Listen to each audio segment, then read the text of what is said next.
আসসালামু আলাইকুম রহমতুল্লাহি ওয়া বারাকাতুহু। টিজে কিচেনে আপনাদের সবাইকে আমন্ত্রণ। আশা করছি আল্লাহর অশেষ রহমতে যে যেখানে আছেন ভালো আছেন, সুস্থ আছেন। আমিও আলহামদুলিল্লাহ ভালো আছি।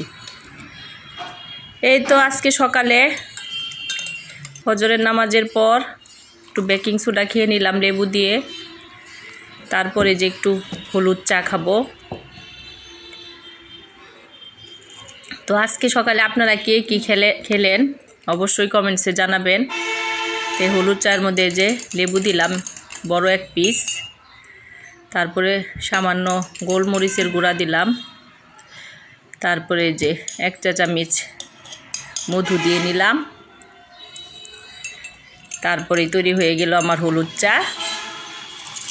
এই হলুদ চা খাওয়ার 30 মিনিট পর আবার একটু সকালের নাস্তা 11টার দিকে প্রস্তুতি নিলাম খাওয়ার।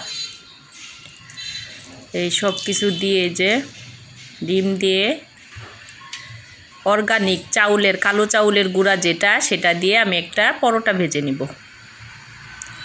তো আপনারা অর্গানিক চাউলের গুঁড়াটা যদি দেখতে চান তাহলে কমেন্টসে আমাকে জানাবেন কোন চাউলের গুঁড়াটা আমি কিনি, আপনাদেরকে তাহলে দেখাবো। কারণ সাদা আটা বা সাদা ময়দা এটা শরীরের জন্য বেশি একটা ভালো না, এটা মানে খুব খারাপভাবে শরীরের ভিতরে কাজ করে। এজন্য আমি এই যে অর্গানিক চাউলের কালো চাউলের যে আটাটা, এটা দিয়ে আমি সকালের নাস্তা বা বিকালের নাস্তাটা খাওয়ার চেষ্টা করি। তো এই যে কমপ্লিট হয়ে গেল আমার সকালের নাস্তাটা। তো এটার সাথে যে শসা দিয়ে, তবে এটা খাওয়ার আগে যে চিয়া সিডটা খেয়ে নিলাম। আবার চিয়া সিড খেয়ে তারপরে যে শসার সাথে নাস্তাটা সকালে 12টায় আমি শেষ করলাম। তো এই সব নাস্তা শেষ করার পরে যে একটু দুধ চা খাবো, এই যে চাটা হচ্ছে। তো আপনারা আজকে কে কী চা, কোন চা খেয়েছেন অবশ্যই কমেন্টসে জানাবেন। আর আমার সকালের হেলদি ফুড কেমন লাগলো আপনাদের কাছে অবশ্যই কমেন্টসে জানাবেন। তো এই যে কারণ আপনাদের কমেন্টসগুলো আমার পড়তে অনেক ভালো লাগে।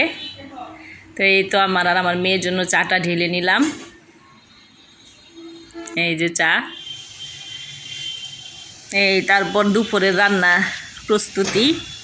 আমার আবার আজকে দুই মেয়েই বললো যে ওরা আজকে বলতেছে মা আজকে একটু পোলাও আর দেশি মুরগি রান্না করো। তো মেয়েরা বলতেছে এটা তো আর না করলে হয় না, এই জন্য মেয়েদের জন্য পরে আজকে একটু পোলাও আর একটু এই যে দেশি মুরগি একটু ভুনা করবো আর কি। তো এই তো কীভাবে আমি রান্না করতেছি এটাই আর কি আপনাদের সাথে শেয়ার করা।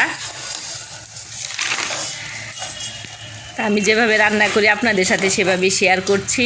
সবাই তো রান্না বান্না পারেন, কিন্তু আর কি এলাকা ভিত্তিক রান্নার ধরনটা আর কি আলাদা। এই যে আমার চাউলটা ভাজা কমপ্লিট। আমি যে গরম পানি করে নিয়েছিলাম, এই যে এখন দুধ, গরম পানি, পেঁয়াজ বাটা, আদা বাটা দিয়ে দিলাম, পরিমাণ মতো লবণ দিয়ে দিলাম। আর তো এই যে এখন ঢেকে দিলাম। এই তো দেখেন একদম ঝরঝরে পোলাও আমার কমপ্লিট।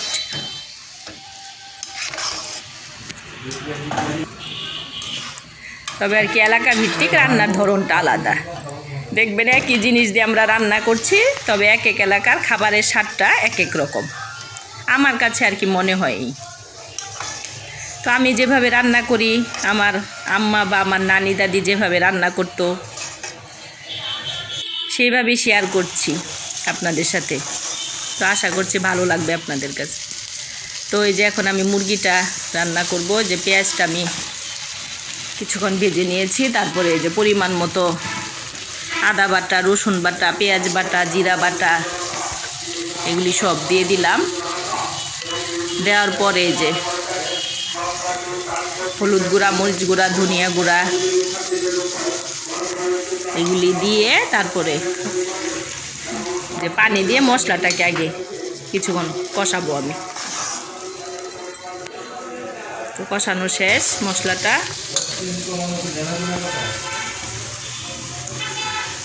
তো এই যে এখন মুরগিগুলো দিয়ে দিচ্ছি। অফ ক্যামেরায় মুরগিটা আমি কেটে ধুয়ে পরিষ্কার করে নিয়েছি।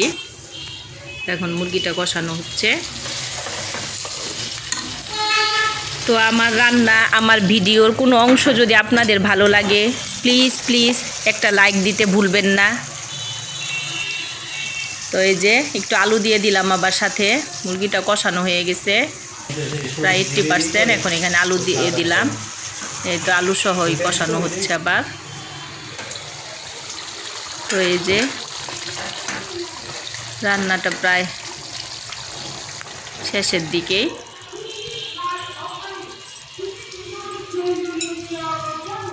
আর যারা প্রথম আজকে আমার ভিডিও দেখছেন, আমার চ্যানেলে নতুন, আমার ভিডিও দেখতে দেখতে যদি কোনো অংশ একটু হলেও ভালো লাগে আর যদি মনে হয় আমার চ্যানেলটি সাবস্ক্রাইব করে রাখার উপযুক্ত, প্লিজ আমার চ্যানেলটি সাবস্ক্রাইব করে পাশে থাকবেন।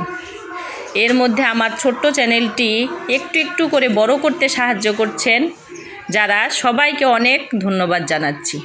তো এই যে দেখেন, এই যে সালাদ, পোলাও, দেশি মুরগির ভুনা। সালাডটাতে আমি দিয়েছি গাজর, শসা, কাঁচা পেঁপে, পাতাকপি, ধনেপাতা, লেবু, কাঁচামরিচ, এই সব কিছু দিয়ে আমি সালাডটা তৈরি করেছি। আর এইভাবেই আমি এই সব কিছু মিলিয়ে প্রতিদিন আমি সালাডটা খাই, কারণ সালাডটা শরীরের জন্য অনেক উপকারী একটা খাবার। সবাই চেষ্টা করবেন একটু সালাদ রাখতে খাওয়ার সাথে। তো এই যে ছোটো মেয়েটাকে আবার পরিবেশন করে দিলাম। তো আজকের মতো এখানেই বিদায়। আসসালামু আলাইকুম রহমতুল্লাহি ওয়া বারাকাতুহু।